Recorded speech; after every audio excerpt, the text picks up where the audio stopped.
Hi, this is Michael Buffer, and welcome to the BoxHard Podcast. Hello, everyone. This is Mikey Garcia. Yo, it's your boy, the odd guy himself, Malik King Scott. Hi, I'm Charlie Edwards. This is Fast Eddie Chambers, and you're listening to the BoxHard Podcast with my main man, Joey Coastman. Hello everybody and welcome to episode 82 of the BoxHard Podcast. I'm your host Joey Coastman. I'm joined as always by Ayaz Sumra. Ayaz, how you doing? I'm good, Joey. How are you? Very good, my friend, very good. We're going to dive straight into part one, obviously being the review part. We're going to start with a card that happened over in the DIVS, which actually says Divs in Russia, this one, a little venue over there. One fight to mention really on the bill from last weekend, of course, Evgeny Gradovich, former world champion. He picked up a majority decision win over 12 rounds against Hugo Berrio. You know what, ever since Lee Selby beat Gradovich, he hasn't really fought anybody of note, and he hasn't really looked good by the looks of things, you know, like on paper and stuff. I haven't seen him fight, but, you know, he seems to have really just gone downhill. His record now 23-2 with one draw. Hugo Berrio 23-7 with one draw. That one was for the vacant WBO Intercontinental Super Bantamweight title and also the WBA Intercontinental Super Bantamweight title. So 2 bits of silverware there for Mr. Gradovich. That's it for Russia. Moving over now to the USA. One fight to mention over here. Yuriorkis Gamboa, former world champion. 26-1 going into this fight against Robinson Castellanos, who had a record of 23-12. You know, Gamboa kind of still on that comeback, if you like. Since losing to Crawford, he hasn't really looked very good. You know, I don't think he's been so active, and he was upset here. A real big upset. He actually retired on his stall at the end of round 7. He was also down in round 3, and I believe he was down maybe in round 4 as well. Yeah, Gamboa, really, I don't know what it is with him, but he just seems like he's finished. I think that, you know, he never really lived up to the great pro we all expected him to be, you know, following his amateur success, obviously being a gold medalist and all the rest of it.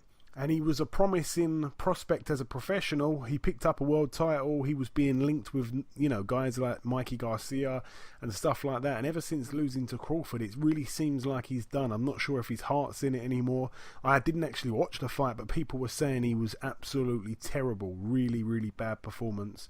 So, yeah, he picks up his second loss now, and it's inside the distance. So that's really bad for him.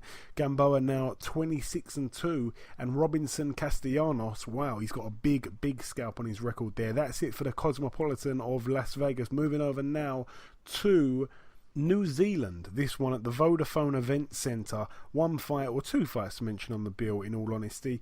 We're going to start with the undercard. Umar Salamov moved to 19-0 with a TKO in round 4 over Emil Markic. Markic had an impressive record of 24-1, so a good win this for Salamov. He also picks up 2 titles. They were both vacant at the start of the fight. He's now the champion of the WBO International Light Heavyweight and the IBF East and West Europe Light Heavyweight title. So nice 2 straps there for Salamov. Now the main event, Joseph Parker 22-0 taking on Razvan Kojanu 16-2. We know that he was drafted in on relatively late notice. Joseph Parker was expected to do a job on him. Well, you know, he won the fight. He won it unanimously across 12 rounds. The referee deducted a point to Kojanu as well. I'm not sure which round it was in, but it was basically for repeatedly pushing Joseph Parker's head down during clinches. A bit of a dirty move there, but he didn't look overly impressive from what I've heard. I didn't watch the fight again, but, you know, from what I've heard, he looked really... I think it was maybe about 9 rounds to 3 or 8 rounds to 4, something like that, but he really didn't look so impressive. So yeah, they were saying that really Joshua won't be worried about that fight if he does end up taking him on. And we really like Joseph Parker on this show. He's very underrated. I'm not sure if his mind was off of it because he was concentrating on Hughie Fury for so long and that fight fell through. I don't know what it was, but apparently he just didn't really live up to his kind of momentum that he's had recently. He kind of was a bit lackluster there, but he still gets the job done. That's the most important thing. And he also gets another defence of his WBO World Heavyweight title. So good win there for Joseph Parker. Now 23-0, perfect record. That's it for New Zealand. Moving over now to Poland. One fight to mention over here, prospect at cruiserweight Adam Bałski. He moved to 9-0 with a KO in round 8. It was the final round as well. It was only scheduled for 8 against Taras Oleksienko. I think I might be saying that a little bit wrong. His record was 8-2, now 8-3, so a good win there for Adam Bałski. Moving over now to the big one last weekend. It's the final bill we're going to be talking about. We're going to start with the undercard here. It was, of course, at the T-Mobile Arena in Las Vegas, Nevada, USA. I'm going to start with the David Lemieux fight. David Lemieux 37-3 going into this fight. Marcos Reyes 35-4 going into that fight. It was, of course, scheduled for 10 rounds at super middleweight, that one actually. Marcos Reyes was a guy who I really thought was going to probably get banged out. He was going in with a nice record, 35-4, but we just kind of thought that he was going to be, not much of a threat to Lemieux. We thought Lemieux, coming off that really explosive performance against Curtis Stevens, we thought that it was going to just be a highlight, real knockout win for him. He did really, really well, Lemieux. He won the fight convincingly over the 10, but it seemed like Marcos Reyes, he had him going quite a few times and he seemed to kind of tire a little bit, Lemieux. Marcos Reyes, I think, picked up a few of the later rounds. But yeah, I think Reyes showed a brilliant chin. He took everything that Lemieux threw at him. Reyes was also deducted a point after round 8 for hitting after the bell. They both kind of had a little swing at each other after the bell. The referee only taking a point from one of the fighters was a little bit strange because I think Marcos Reyes landed the first punch and then right after that Lemieux retaliated. So I thought that a point could maybe come off of both, or if anything a point could just come off of Lemieux, but it didn't go that way. As I say, Lemieux gets the win. It wasn't overly impressive, but still a decent win, a decent man, a decent record in front of him as well there. And he just couldn't get him out of there. So he's shown some serious chin there, Marcos Reyes. And I'd like to see him in a big fight in the future. Possibly, I don't really want to say I want him in there with Golovkin because I think Golovkin wins that fight. But it'd be good to see his chin tested against someone who can really, really bang like Golovkin. And Lemieux, again, is one of those guys that can really, really bang as well. So, nonetheless, good win there for Lemieux. His record now 38-3. Moving up the undercard, the return of Lucas Matisse. He's been out the ring since 2015 in August, if I'm not mistaken. He came back with a Mohican as well. That was a bit surprising seeing him get in there. I didn't really think that he was going to be so focused on the job. I thought that maybe the hairdo, the timeout, the bit of extra weight he had on, I'm not sure if he was going to be too impressive. Boy, oh boy, he went in there against Emmanuel Taylor. We know that he can box a little bit.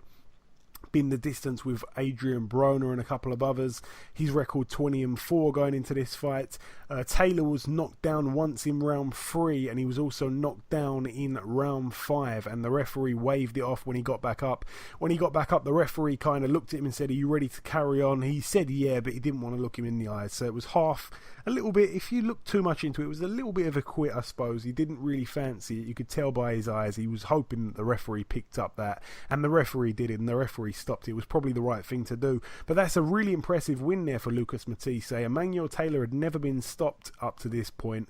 He's now been stopped for the first time in the 5 losses he's now racked up. So his record 20-5. Lucas Matisse 38-4, and he's just really announced himself back on the scene. He won every single round, and he really put a beating on Emmanuel Taylor. It was very, very impressive from Matisse. I'm still not sure he should be at 147, but he looked brilliant. He really, really did. And he is one of the most exciting fighters to watch. Every single fight he's in, he delivers for excitement. I'm not saying he's the most technically gifted fighter. I'm not saying he's the most complete boxer.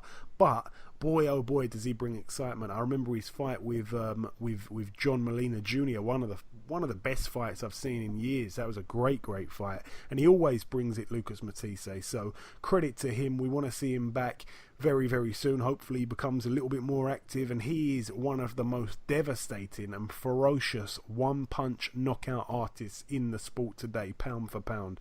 So a great win there for him. Moving up the card as well, the final undercard fight to mention, Joseph Jojo Diaz. He picked up his 24th career win. He fought Manuel Avila. Avila had a record of 22-0, so both men were undefeated. It was for the vacant WBO, NABO featherweight title, and also the NABF featherweight title, which Joseph Diaz was the champion, so he was putting that on the line. Joseph Diaz had to think about things here. This guy came in with the will. He came in, he could obviously take a shot as well. He took a bit of a beating in some parts of it. The thing about Joseph Diaz is he seemed to tire a little bit, but even when he was tired, he was still throwing wide punch variation. And what I mean by that is some guys, when they're tired, they end up just jabbing and, you know, keeping the guard up and just kind of throwing the same punch over and over. They don't really want to mix it up. And I've got to say, Joseph Diaz, he does impress me. Every time I see him fight, he shows us a little bit something new in his arsenal, a little bit something. He kind of uncovers a new area of his game every single time he gets in the ring. And yeah, he showed me that last week. You know, his ability to throw various shots. When his opponent's hurt, he doesn't just go head hunting. He comes downstairs, he mixes it up, you know, head to body very, very cleverly. And I think Joseph Diaz definitely, you know, he's doing the right things. He's you know, he's going down the route. They're talking about him possibly fighting somebody like Lee Selby. You know, I think he's very much almost ready for that fight, or fights like that at world level. He's learning his craft, and he's looking brilliant whilst doing so. So a definite promising fighter there, and someone who definitely will have a big future. He's only very young still, but no, he's been really impressive. He's doing all the right things, and Joseph Diaz now has a record of 24-0. Great win for him there. And now the main event, Saul Canelo Alvarez. You know, it was an all-Mexican affair, Cinco de Mayo. He was 48-1 with one draw going in, and Julio Cesar Chavez Jr., the son of a legend, 50 wins, 2 losses and 1 draw going in. Both men, 98 wins combined, absolutely crazy. It was supposed to be an out-and-out war. We were expecting to see, you know, a little bit of a gut check from Alvarez. We were expecting to see Julio Cesar Chavez put it on him and really see what it's like for Saul Canelo Alvarez to be in a proper dogfight, you know, a proper war. We wanted to see how he'd react to that. For me, it was, you know, it didn't deliver. It was very unimpressive. I blame Julio Cesar Chavez for that. I don't think it was Canelo's fault. I thought he was on a serious mission. Canelo was amazing. Canelo really looked brilliant. He really did. I expected more from Julio Cesar Chavez. He kind of, you know, in the post-fight interview, he kind of said that Canelo's just, he was that good, you know, and, you know, he's kind of lived in the shadow a little bit of his father, Julio Cesar Chavez, and he's always said, look, you know, I'm my own man. I want to do things my way. I want to be not just the son of a legend, I want to be a legend myself. And this was the fight where if he was to win, if he was to come out victorious, he had a claim to that. But, you know, he didn't do anything. It was really a terrible performance from him. I don't know if coming down to that weight affected him. I've got no idea. He seemed to be quite fresh at the end of the fight, which was strange. So it just seemed like he left it all in. Well, he left too much gas in the tank and didn't use it at all. So I'm not quite sure what the game plan was. You know, he tried to box rather than have a brawl and fight like he's used to. You know, I don't really know who to point the finger at to blame for it, but we've got to look at Chavez here and say he was very bad that night. And Canelo, can't take nothing away from him. He came to fight. He was unbelievable. He just looked like, I don't know if you've ever done it, Ayaz, but it reminds me of playing like an old PlayStation game or something, like a boxing game, when you play against the computer. The first time you've ever picked up the control, and you don't really know the buttons that well, and you've accidentally put it on like really difficult level, like a really hard difficulty, like professional, and the computer's absolutely beating the crap out of you, and it was like that. That was what it was like. He was not throwing nothing back. It was like you're trying to press the wrong buttons, and your man's not covering up and just getting absolutely teed off on. That was what it was like. And I feel bad saying it because I quite like Chavez Jr., but Canelo was unbelievable. He just looked the complete package. He really did. As I've said before, I think he's come on leaps and bounds since losing to Mayweather. He just looks... it's very hard to spot a weakness in his whole game. He's strong. He looks so solid. He hits hard. He's got... lately he's been looking pretty fast as well. His footwork's good. He can take a shot. He's got everything. I can't really see anything wrong there. It's going to be... it's very, very hard to pick holes in what he's doing right now. He's looking unbelievable. And I actually thought that Chavez, I thought his corner could have thrown the towel in because it was a straight up beat down. It really, really was.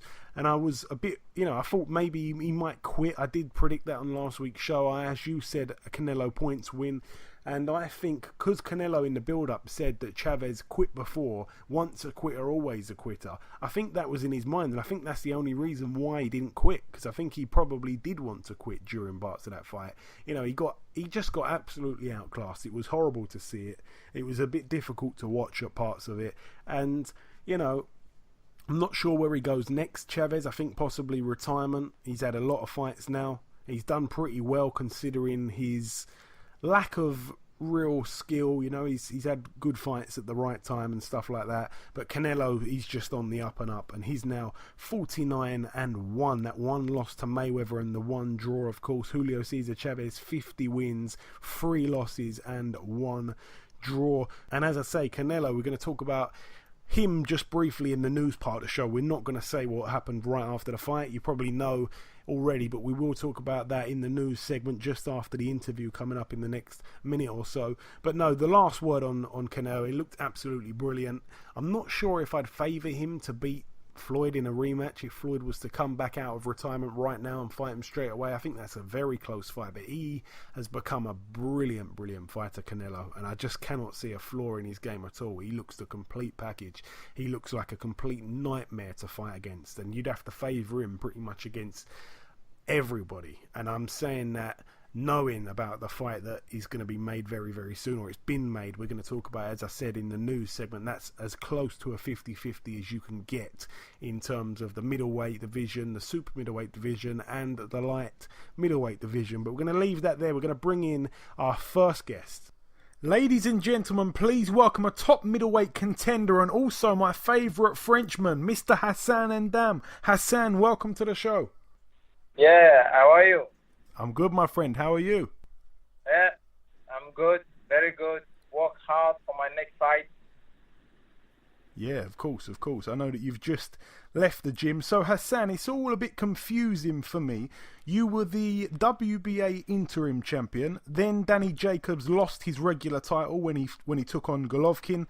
And I thought that you would become the regular champion. But now the title is vacant and it's on the line at next weekend when you fight Ryoto Murata. What actually happened there? Is that right what I said? Is that what's the situation? The situation is right. That you say the right thing, because Golovkin and Jacobs fight for the super champion belt. So now the regular champion is me, because I was interim champion and Jacobs regular. So Jacobs lost his belt and then I forward for that. Right now, I'm going to fight Murata, who was number 1 contender. So let's do the fight, because for me, I want to fight the best of the world. The best of the world now in my division is the winner for the fight in September 15, So that's the situation right now. So let me just understand this a little bit more. So obviously you were the interim title. So next weekend when you fight Murata, this is not a vacant title. This is your first defense of the title. Is that right?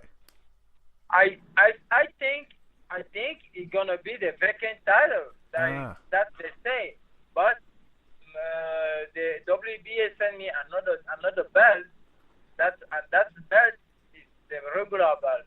So I don't know. I don't understand what they say, but now they're writing for the vacant title. That don't matter. That don't matter. I take it like the vacant title. That's no matter. It's gonna be my 7th world title that I'm gonna do. It's normal. It's normal for me. I already do like six world titles. That's not a problem. Interim or regular or some, I do it. I don't matter about the title. So if you win next weekend, then you get another belt. That's right, no?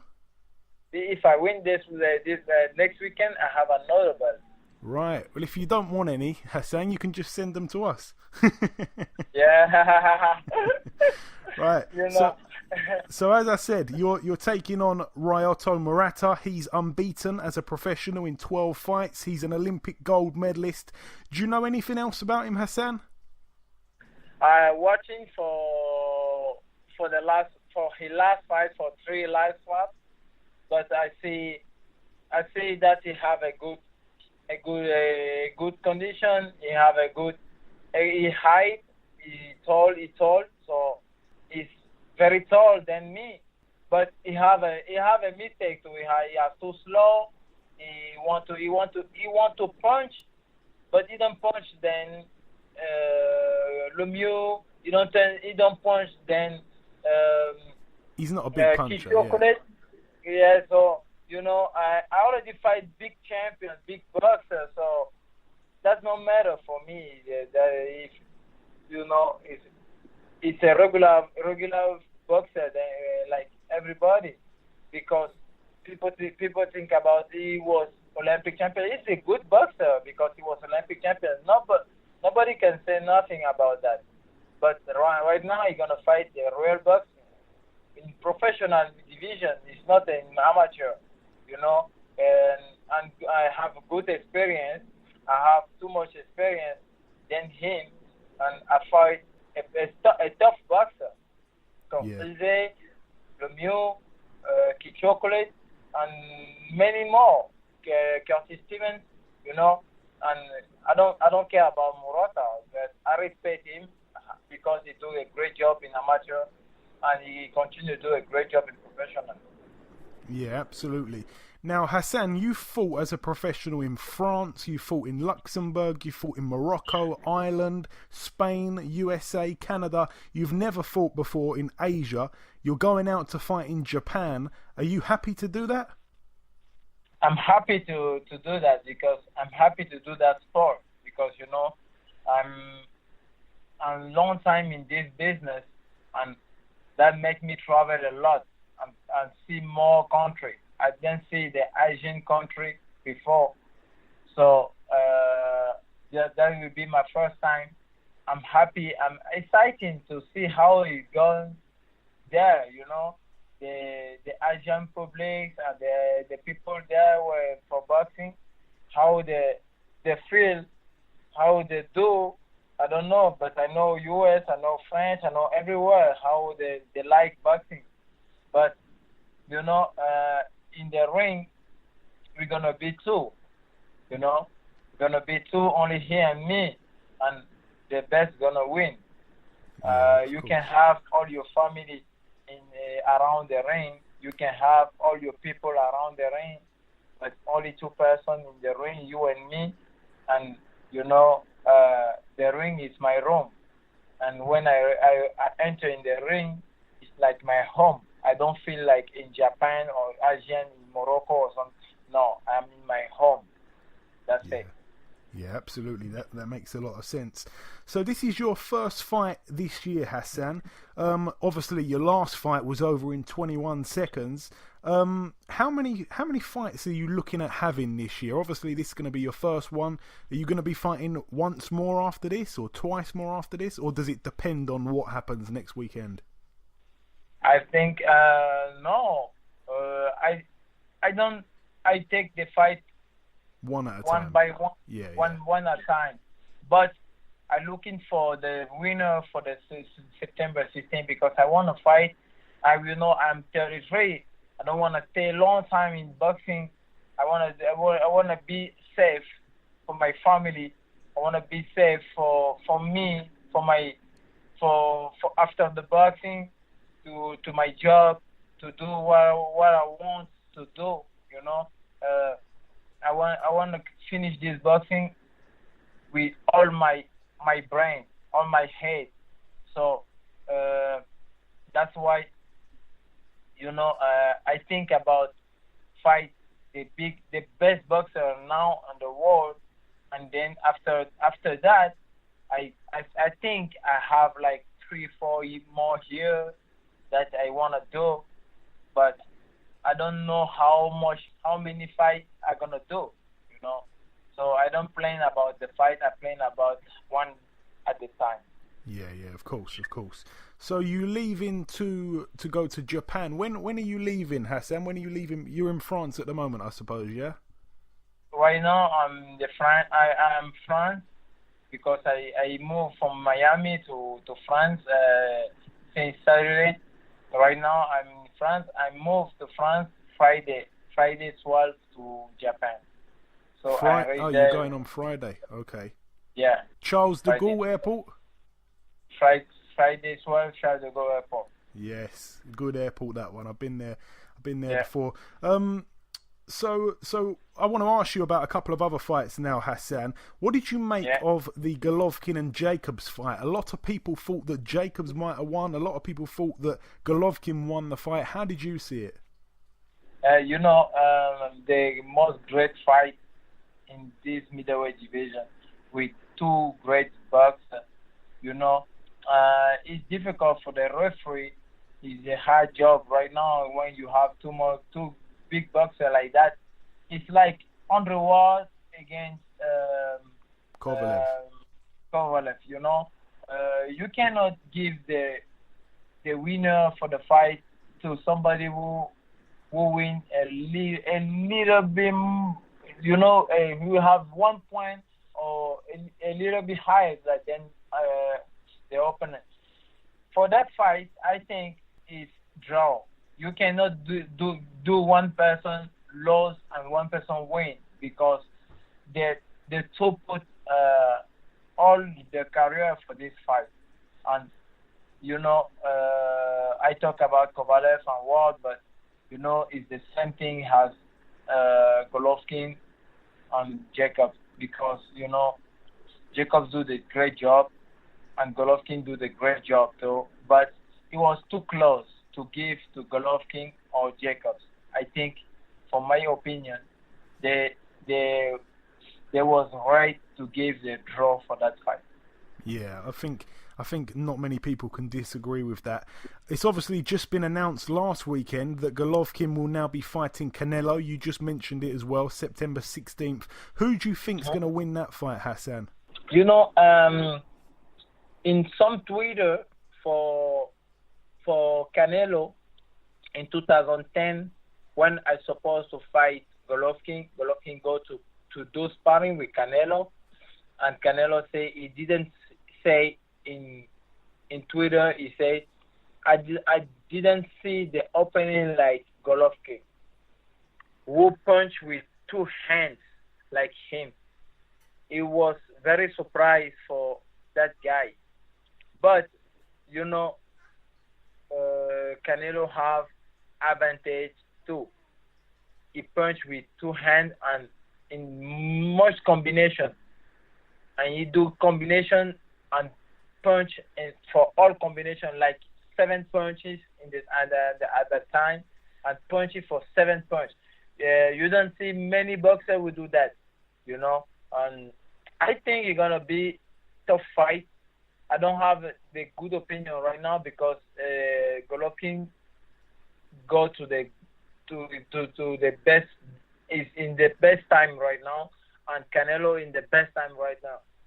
It's not the same thing as Mayweather and Pacquiao. Mayweather and Pacquiao was good before the knockout for Pacquiao against against Marcus. You know, that fight was good before that knockout. So I think now it's different than the Mayweather Pacquiao. That is the same thing, but different time. The two guys. They're both ready. They're both in ready their prime. They're both ready for that fight. You know. Yeah, it's the perfect time. It is. So so obviously, Tommy Langford took on Kurt Sidzi. We know that Langford got stopped in that fight. People don't know this, but me and you, we both spoke before that fight. You sent me some advice to give to Tommy, which I did. Obviously, as we say, he got stopped in that fight. Kurt Sidzi is now the mandatory for Billy Joe Saunders for the WBO title. Billy Joe Saunders had to be stopped by security after the fight because he was getting a little bit too close to Kurt Sidzi. He also said a few things about you. He said he would dance around you. He called you a few names. I basically wanted to ask you, Hassan, if you've got any kind of response to Billy at all.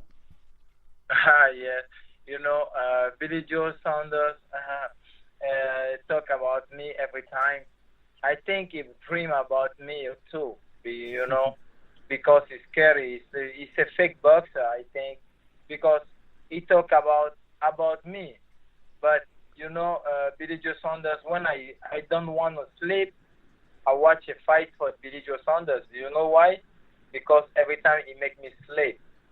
Billy Joe Saunders make me sleep in the boxing.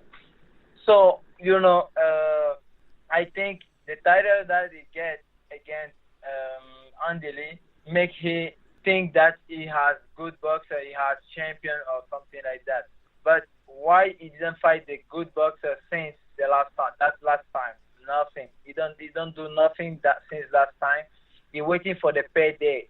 The payday for him is Golovkin. He waiting for that. So I think Sidzi gonna knock him out because he cannot fight with him because he doesn't have a good wrist, and if he's not waking up, he knock you out. But Billy Joe Saunders is sleeping in the boxing. He makes people sleep. That's that thing. That all thing I know for him. I don't know nothing else, nothing more. So obviously you said there Billy Joe Saunders was waiting for a payday against Golovkin. He wanted a big fight. He wanted the money. He hasn't really fought anybody good since Andy Lee.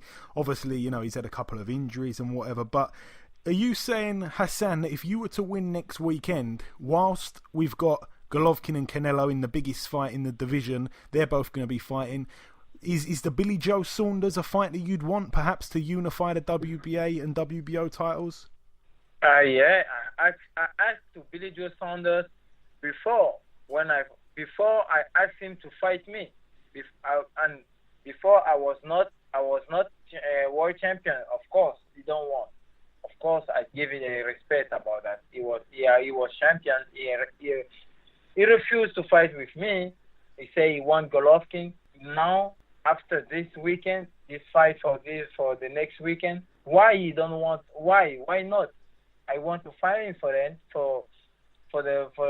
unification, WBO, WBA if you want. That's no problem for me. Okay, and hopefully that's a fight that can happen. I think that's a brilliant fight, Hassan. I'm not just saying that because I'm talking to you. I think that's a really, really good fight. And the final real question for you now, Hassan, I just wanted to ask if you watched the big heavyweight clash, obviously, in Wembley the other week, Anthony Joshua against Vladimir Klitschko. How did you see that fight if you watched it? Oh, it was like, since long time we didn't see the heavyweight championship, world championship like that since Mike Tyson against James Douglas. That was very, very amazing fight. It was very amazing fight, and that make people enjoy it. I enjoy it too. It was a great fight, and you don't know who gonna win. Who gonna win after the end of the end of the fight, Before the end of the fight, it's go for Joshua, and sometimes it go for Klitschko, and Joshua take a chance, he take a chance with the right uppercut, and that fight was good, I think everybody enjoyed it. Yeah, it definitely was a really good fight to watch. And the final thing I'm going to ask you really, Hassan, it's not really a question, but I just wanted to give you an opportunity really to send out any kind of message to any UK fans or anything you want to say at all to anybody before we let you go. Yeah, I thank everybody, every fan, England fan, to follow me, to support me, and to give me a chance to do what I do today, before, and every time, and I just want to tell them thank you, and keep support, and keep give me the power to do that job, only that. Yeah, absolutely, my friend. And I will say thank you on behalf of the UK fans as well. Okay, listen, my brother, it's always a pleasure speaking with you. I wish you the very best of luck next weekend in Japan, and we'll speak again very soon. Okay, no problem, my friend. Okay, now it's time for part 2 on this week's show. This part, of course, the preview part, but as per usual, we're going to bring in Ayaz with this week's news just before we get into the previewing. Ayaz, bring us in with this week's news. As you mentioned, Canelo's beating Chavez. After the fight, Canelo brought Golovkin out on the ring and made a huge announcement. Gennady Golovkin will defend his WBC, WBA Super, IBF, and IBF middleweight title against Canelo Alvarez on September 16th. Yes, it is a fight that's been brewing for a couple of years now. We've wanted to see it.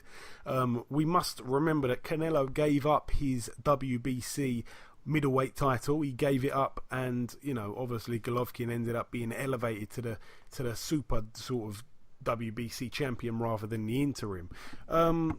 We must bear that in mind in the build-up to this fight. We really must. It's a brilliant, brilliant fight. Seeing them both in the ring after that performance there, seeing Canelo and Golovkin close together. Golovkin, you could kind of see he was eyeing him up. That's one of the best fights that can be made in boxing right now. That's a better fight than Joshua Klitschko, the other week. It is a better fight. That is a brilliant fight. It's two absolute stars, isn't it? Both the guys have only got the one loss, which was to Mayweather. That's Canelo's loss. Golovkin's got a perfect record. He's an absolute knockout artist. I know that they've sparred before. You hear lots of stories about their spars. You're not too sure which one's true, which one's false, but that's a brilliant, brilliant fight. And I cannot really put into words how excited I am for that fight, and I cannot put into words how much of a great fight that is, because it is two guys really at the top of the sport fighting each other. I'm not going to say it's as big as a Mayweather-Pacquiao, of course it's not, but it is in the same ballpark. I want to say it really is in the same ballpark. It is the best against the best, and that's not something we always get to see in boxing. It's very, very rare, but it truly is the best versus the best in this fight, and I cannot wait for it. It's a great fight, isn't it? It really, really is. And I've got to be honest, if the old boxing saying you're only as good as your last fight, you'd have to look at Canelo as the favourite, but we know how good Golovkin is. When somebody comes to fight as well, he performs really well apart from that last fight. I don't know if age has been a thing. Remember, Kell Brook was getting to Golovkin in their little fight, the fight that, well, it wasn't a little fight, it was a big fight, but the fight that only went a few rounds, he was able to get to Golovkin. I think Golovkin is troubled with speed, and as we've been saying as well, Canelo, his speed has really been coming into it in his last few fights, so I think it makes for a brilliant, brilliant fight. I wish I could forward the clock. It's a brilliant fight. I cannot wait for it. That's it for that piece of news, Ayaz. Is there anything else for us?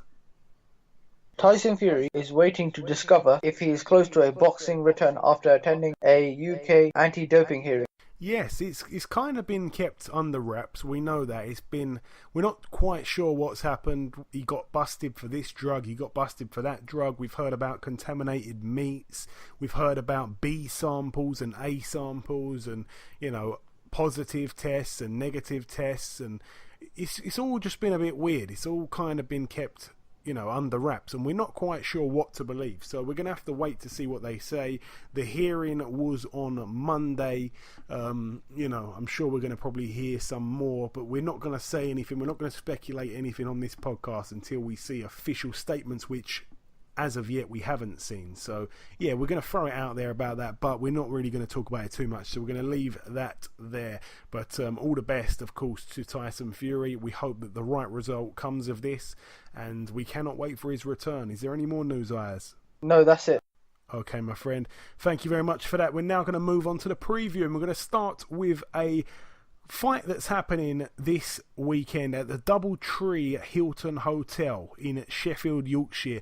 One fight to mention on this bill, Adam Etches, his record at the moment 20-2, coming off that loss to John Ryder. His opponent yet to be announced, but we thought we'd throw that out there. Of course, he's a friend of the show. Moving over now from Sheffield to Germany, Vincent Feigenbutz, he gets out again. His record at the moment 25-2. He takes on Andrei Sirotkin, who has a record of 11-0. He's supposed to be quite a good fighter, this guy. It's for the IBF Intercontinental Super Middleweight title, so Feigenbutz being the champion there. All the very best to both guys out there in Germany. Moving over now to Mexico, two fights to mention over here. We thought we'd mention them. The WBC World Female Flyweight Champion, Jessica Chavez. It is a bit of a Chavez week this week and last week. She puts her belt on the line against Ana Arrazola. Arrazola has a record of 26-11 with 3 draws, and Jessica Chavez 28-4 with 3 draws. And also on the undercard, Marco Antonio Periban, the victim of James DeGao, I remember a few moons back now. His record 25-3 with 1 draw. He takes on Avni Yildirim, who has a record of 15-0. Could be a little banana skin there. This one's for the vacant WBC International Super Middleweight title. That's it for Mexico. Moving over now to Liverpool, Merseyside, United Kingdom.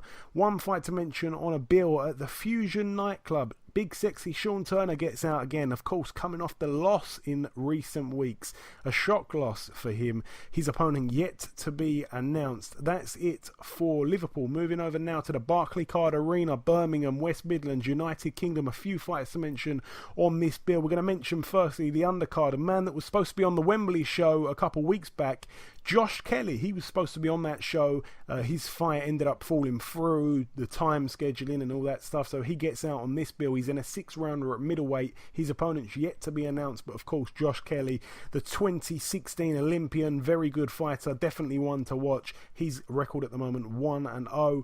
Also on the bill, Frankie Gavin 23-3. He takes on a man by the name of Renald Garrido. It's a man who's been in a couple of fights with people that you'd have heard of. He's been in there with Bradley Saunders. He was the guy who famously got the win over Bradley Saunders after Bradley Saunders deliberately headbutted him. He's also been in there with Jack Catterall and Robbie Davies Jr. So, yeah, decent little fight there for Frankie Gavin. He was supposed to take on Dave Ryan, but that fight fell through. But we'll be speaking to Frankie Gavin very shortly. Nonetheless, it's a 10-rounder at super lightweight, so it's at 140. So Frankie Gavin gets out at a weight that many think he's probably better suited to anyway. So I'm looking forward to see that fight, of course, and all the best to our man Frankie Gavin. His record 23-3 at the moment. Also on that bill, Sean Davis, the champion in this one. He puts his WBC International Super Bantamweight title on the line against Gamal Yafai. Both men undefeated.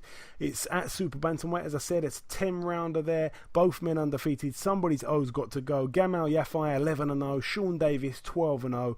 It's a fight that was supposed to happen quite a while ago. It's good to see it's finally happening now. Also on the undercard, the final fight to mention on the undercard, Seferino Rodriguez 24-1. He takes on Sam Eggington 20-3. We had Sam Eggington on our show last week. We spoke all about that fight. It's for the EBU welterweight title, which is Rodriguez's title. He's the champion in this fight. Sam Eggington is the challenger.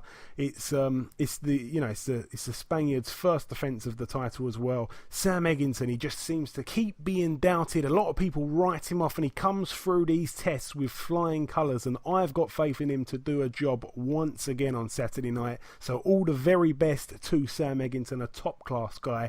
And the main event now, Cal Yafai 21-0, making his first defense of his WBA World world super flyweight title against Suguru Muranaka, who has a record of 25-2 with 1 draw.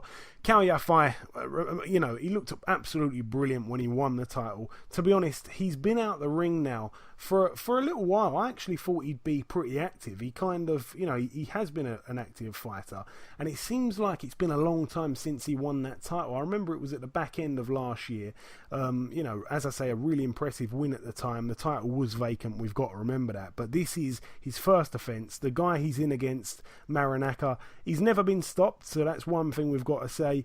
But the losses he's got, they've been to guys who haven't really been great guys. He's got the 2 losses. One was very early in his career. The other one was about mid-career. But those guys have not really gone on to do anything. But, in recent fights, he's been pretty impressive, I suppose. He's been in there with some okay guys. But, yeah, Kell Yafai definitely should win this fight. And, yeah, he's been out the ring now for, I think, 5 months. I think it was December, just looking now. But, no, it was a good win, and we want to see the momentum kept up. He's a very exciting fighter, Kell Yafai. So that should be a good one at top in the bill there. Moving over now from the Barclaycard Arena in Birmingham over to Frank Warren's bill at the First Direct Arena in Leeds. Top in the bill here, I'm going to start with the top of the bill. It's a man who Frank Warren signed from Eddie Hearn. It's his first fight with Frank Warren. Josh Warrington, 24-0. He takes on former world champion Spaniard Kiko Martinez, 36-7 with 1 draw. This one's for the WBC International Featherweight title. Obviously, Josh Warrington being the champion should be a decent fight. I think Josh Warrington is very promising. I actually think he's very, very good. I think him and Selby would be a really good fight, in my honest opinion. I really do. But Kiko Martinez, he's definitely seen better days now. We all know that. Scott Quigg absolutely annihilated him. Looked amazing. Carl Frampton's done the job on him twice now. Leo Santa Cruz did a job on him as well. He's really past it now. He's been fighting in Spain against all these meaningless fights, all these meaningless opponents. And, he's really just there for a payday, I think. But it's a good name for his record. But Josh Warrington, I expect to probably stop him, in all honesty. Moving down the undercard now, Jazza Dickens fights Thomas Patrick Ward. This one's a really good fight. Jazza Dickens 22-2. Thomas Patrick Ward 20-0. So Jazza Dickens in those 2 losses, obviously against Rigondo and Kid Galahad, there's absolutely no shame in that. This one's for the British Super Bantamweight title. Jazza Dickens, obviously a man that we're going to have to side with. We like Jazza Dickens on this show, but that's a brilliant fight. That could potentially be fight of the night.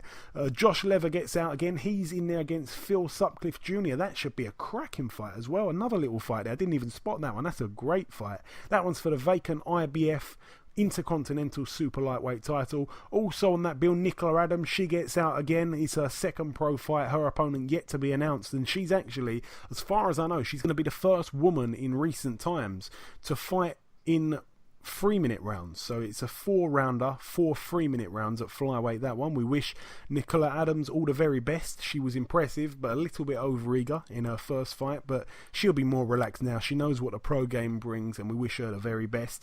Also on this bill, I'm giving him a mention purely because he came out in his debut, which was his last fight. He came out to the Sopranos theme tune at York Hall, so he's definitely got to give a mention to anybody who comes out to music like that. Zach Chelli, 1-0. He's in his second fight. His opponent yet to be announced. He's in a 4-rounder at super middleweight. All the very best to him. And finally, the final bill to mention. We've really flown through this week's show. We've tried our best to get through it as quick as possible. This one happening over in the USA, the Eastern Michigan Convocation Center. I think I've got that right. In Michigan. Well, it's a crazy fight, to be completely honest. It's for the vacant WBF World Heavyweight title. We all know that's not a belt that's regarded as a top title. It's not a belt that's regarded as, a genuine world title. In one corner, we've got James Toney, 76 wins, 10 losses, 3 draws. Of course, former world champion multiple times. And in the other corner, Mike Shepard, 24-20 with 2 draws. These guys really shouldn't be near a ring. Mike Shepard, 41 years old. Mike Shepard's last fight was last year in October. He lost. He actually hasn't won since 2015 on the 25th of April against really a guy who had a record of 6 wins and 4 losses. Whenever he stepped up, he's been beaten, especially in recent years. He's got a loss to Andrei Warzik. That's the the heavyweight Polish guy. He lost to him. He lost to Gerald Washington, first round knockout. He lost by knockout to Antonio Tarver. He's lost to Brian Minto, Shagayev, Denis Boytsov, Nikolai Furfer. He's been in there against a few good guys. Joey Abel knocked him out in one round. He's been fighting since 1997. So, he really needs to think about hanging it up. And that's just Mike Shepherd. But even worse than that, in the other corner, James Toney, 48 years old. I mean, this is really something. Both men with a combined age of 89. Both getting in the ring here. Obviously, James Toney was, once upon a time, a fantastic fighter. He last fought in 2015. He was beaten by unanimous decision against a guy who was 9-3.